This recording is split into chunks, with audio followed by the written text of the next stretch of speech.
গোবিন্দপুর হুগলি থেকে নীলিমা একপাদ বিভূতি জড় ত্রিপাদ বিভূতি নিত্য একপাদ বিভূতি অনিত্য কৃপা করে বলেন। গীতায় বলা হয়েছে চতুর্থ অধ্যায়ের শেষ শ্লোকে, আমি এক পাদের দ্বারা এই জগতে ব্যাপৃত আছি। এটা উদাহরণ দিয়ে বোঝানো যায়, যেরকম শহর, একটা বড় শহর, আপনি কোথায় আছেন? হুগলি। হুগলির অনেক বড় বড় শহর আছে। শহর আরামবাগ একটা বড় শহর, আরামবাগ বড় শহর, তার ভিতরে জেলখানা আছে একটা এরিয়া। শহরের তুলনায় জেলখানা খুব ছোট, কেননা শহরের ভিতরে যারা বা আমার জেলাতে বা আমার দেশে যারা সরকারের আইন মানবে না, ক্রিমিনাল, তাদেরকে জেলে পড়ে। তো ক্রিমিনাল লোক কম, কিন্তু জেলে গিয়ে দেখবে আরে বাপরে কত লোক আছে, হ্যাঁ এত লোক। আমরা বাইরে মনে করছে জেলখানায় কটা লোক যায়।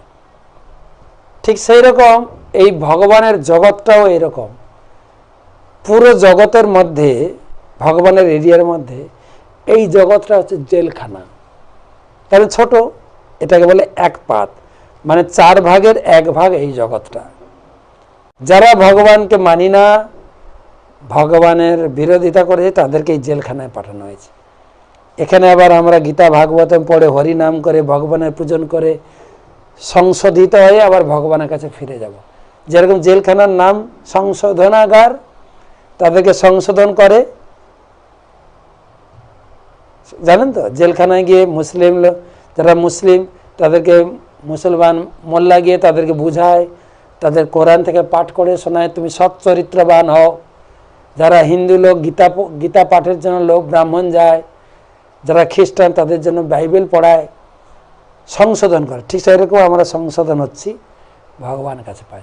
তাই এই জগৎ হচ্ছে ভগবানের সৃষ্টির 4 ভাগের 1 ভাগ, এক পাত।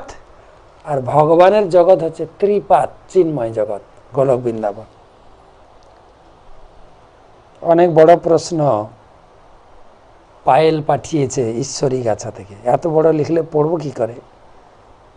আমার প্রশ্ন হচ্ছে, আপনার কাছে ক্লাসে আপনার শ্রীমুখ থেকে শুনেছি আমরা চিন্ময় জগতেই ছিলাম, আমাদের কোনো ভুলের কারণে এই জগতে মায়াদেবীর কারাগারে দুঃখ ভোগ করার জন্য। কিন্তু বাবা বলছিল এখানে আসার জন্য দেবতারাও লালায়িত, কিন্তু এই কলিযুগে আসার জন্য অনেক তপস্যা করতে হয়। যারা এই কলিযুগে জন্মেছেন তারা নাকি অত্যন্ত সুকৃতিবান। তাহলে এরা যদি সুকৃতিবান হয়, এরা সবাই ভক্তি অবলম্বন করছে না কেন? এত গাভী হত্যা করছে কেন? আমি তো কিছুই বুঝতে পারছি না। ভালো, খুব ভালো প্রশ্ন। সবার উচিত আমরা বেশি করে গীতা ভাগবতম যেন প্রচার করি। তবে তোমার যেটা প্রশ্ন, যে আমি এখন বললাম আমরা জেলখানায় এসেছি, আবার বলা হচ্ছে জেলখানাতে এখানে আসা একটা ভাগ্যের ব্যাপার। দুটো জিনিস দেখো, দুটো জিনিস। আমি অনেকবার জেলখানায় গেছি, ক্রিমিনাল নয়, মানে প্রচার করতে গেছি। তো জেলখানা থেকে হরিদাস ঠাকুরও জেলখানায় গেছেন। জেলখানায় যারা ছিল তারা কত ভাগ্যবান। তারা বলছে আমরা কত ভাগ্য আপনার সান্নিধ্য পেয়েছি। ভাগ্য কিনা বলো? জেলে গেছে ক্রিমিনাল, ওখানেও সাধুসঙ্গ, ওখানে আমরা গীতা দান করছি। অনেক আপনাদের মতো অনেক দাতা ব্যক্তি গীতা দান করছেন। গুরুদেব বলছেন সেই গীতাগুলো জেলখানায় দাও, কেননা জেলখানায় মানুষ কষ্টের ভিতরে আছে, আর আত্মীয় স্বজনের সঙ্গে বেশি যোগাযোগ নেই, এই সময় তারা পড়বে। বহু লোক ভক্ত হয়ে গেছে জেলখানায় গিয়ে। তারা বলছে জেলখানায় না এলে এই সাধু সঙ্গ পেতাম না, গীতা ভাগবতম পড়ার সুযোগ পেতাম না। ভাগ্য। তাই তোমার উত্তর দুটো, জেলখানায় দুষ্কৃতি গেছে, ভাগ্যের ভাবে সাধু সঙ্গ হয়েছে।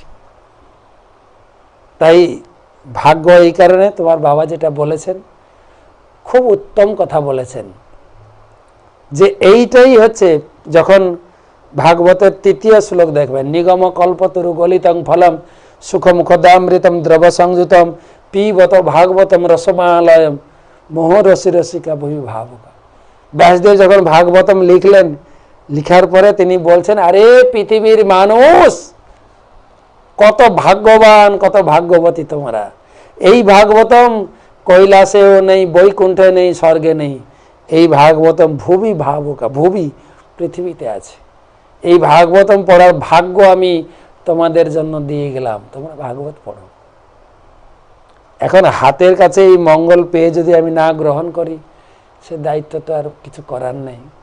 তাই তোমার মতো বা আমরা যারা ভাগবত শুনছি, আমাদের সকলের দায়িত্ব লোকের কাছে এই ভাগবত কথা প্রচার করব, আর লোকের মঙ্গল করব, লোকে ভগবানের চরণে শরণাপন্ন হবে।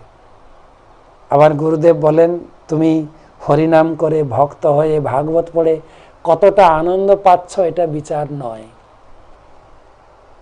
সেই আনন্দকে বিতরণ করো, সবাইকে জানাও, তাহলে ভগবান তোমাকে গ্র্যান্ট করবেন। তাই তুমি আনন্দ পাচ্ছ, বিচার হবে তুমি কতজনকে এই কথা শুনিয়ে আনন্দ দিচ্ছ। সকলকে অনুরোধ করব, যারা এই গ্রুপে যুক্ত আছেন, শেয়ার করুন, আপনার বন্ধু বান্ধব আত্মীয় স্বজনকে শোনান, আরো শোনান, আরো শোনান। মহাপ্রভু বলেছেন, ভারত ভূমিতে মনুষ্য জন্ম হইল যার, জন্ম সার্থক করি কর পর উপকার। পরের উপকার করুন। কিসের উপকার করবেন? হরি ভজন করান, গীতা পড়ান, একাদশীর মাহাত্ম্য বলুন, যে কোনো উপায়ে আমাদের ধর্ম চেতনায় জাগিয়ে তুলে মানুষের জীবনটাকে সুরক্ষা দেওয়া উচিত। সুরক্ষার জন্য মানুষ খুঁজছে, আমাকে বাড়ি সুরক্ষা দেবে, আত্মীয় স্বজন সুরক্ষা দেবে, LIC সুরক্ষা দেবে, কেউ না। একমাত্র রাখে হরি মারেকে। এই সহজ সরল বিদ্যাটি সকলকে শেখান, সকলকে। যারা আমার এই গ্রুপে যুক্ত আছেন তাদেরকে নিয়মিত আমি নোট পাঠাচ্ছি, ভাগবতের নোট, ভাগবত মাহাত্ম্য এবং বিভিন্ন উৎসব অনুষ্ঠানে প্রার্থনা করছি তাদের জন্য। এবং আরেকটা সেদিন ঘোষণা দিয়েছিলাম, আরেও বলছি, কারো বাড়িতে যদি কেউ অসুস্থ হয়ে পড়ে, কোনো অসুস্থ, আপনি নাম গোত্র পাঠাবেন, আমরা একটু সেবা করতে চাই, ভগবানের কাছে প্রার্থনা করব, পুজো দেব, সেটুকু করি যেন আমরা সকলের মঙ্গল করার চেষ্টা করি, কিছু না কিছু করার চেষ্টা করি। আর যারা আমার এই গ্রুপে যুক্ত নেই, অবশ্যই গ্রুপে যুক্ত হন। আমার হোয়াটসঅ্যাপ নাম্বারে আপনি একটা রিকোয়েস্ট পাঠাবেন, গ্রুপে যুক্ত হবেন। আমার হোয়াটসঅ্যাপ নাম্বার +91 8016 737500। আরেকবার +91 8016 737500।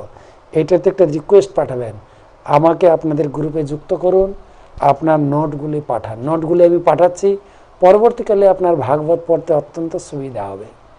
চেষ্টা করছি, গুরুদেব আদেশ দিয়েছেন যে তোমাদের ভারতে জন্ম, তোমরা লোকের কিছু উপকার করুন।